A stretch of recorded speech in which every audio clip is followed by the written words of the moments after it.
ناظرین، اس میں ایران نے معاہدے کیے جاپان کے ساتھ کہ پیٹرولیم بیسڈ چیزیں جو ہیں وہ ایران میں ہی بنے گی. دوسرے ممالک بھی بنا سکتے تھے، لیکن یہ انیشیٹو ایران نے لیا. 6,000 کے قریب آئٹمز تھیں اور کارخانے ہزاروں کی تعداد میں جو فیکٹریاں تھیں لگانا تھی. 600 سائنسدانوں کے ساتھ ایگریمنٹ ہوئے. یہ تھا ایران کا کھڑے ہونا اور اپنی مرضی کے ساتھ اپنے ملک کی پیٹرولیم جو ہے اس کے حوالے سے جو تنظیم سازی کی گئی اس پر سٹینڈ لینا. پھر یہ 60s کی بات ہے، اور 60 سے 70 آتے آتے تک جو شاہ ایران کے حالات ہوئے، جو اس کے خلاف معاملات ہوئے، اس کو اس کی دھرتی پر ایران میں وہ دفن بھی نہ ہو سکا. جاتے ہوئے وہ مٹی ساتھ لے گئے. رضا شاہ پہلوی، حالانکہ وہ گنے جاتے تھے کہ امریکہ کے وہ الائز ہی نہیں، بہت ایک پاپولر ہیں امریکنز کی نظر میں.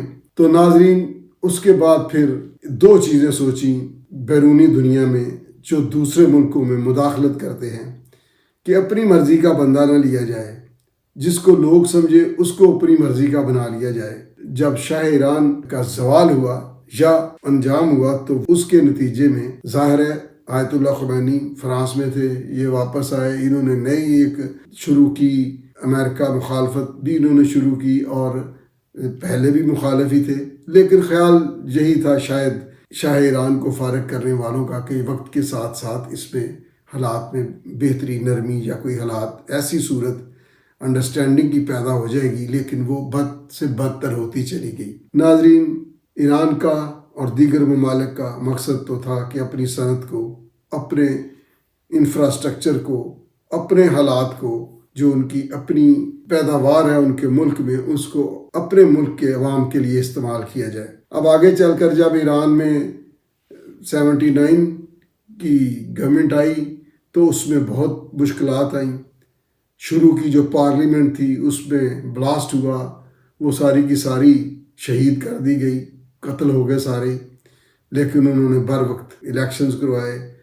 پھر یرغمالی تھے امریکہ کے، تو اس کے بدلے میں ایرانی یرغمالی میرا خیال ہے کہ 400 ہوں گے امریکہ میں کیے گئے. تو انہوں نے کہا جی کہ شہادت سے ہمیں نہ روکا جائے، ہم مرنے کے لیے تیار ہیں.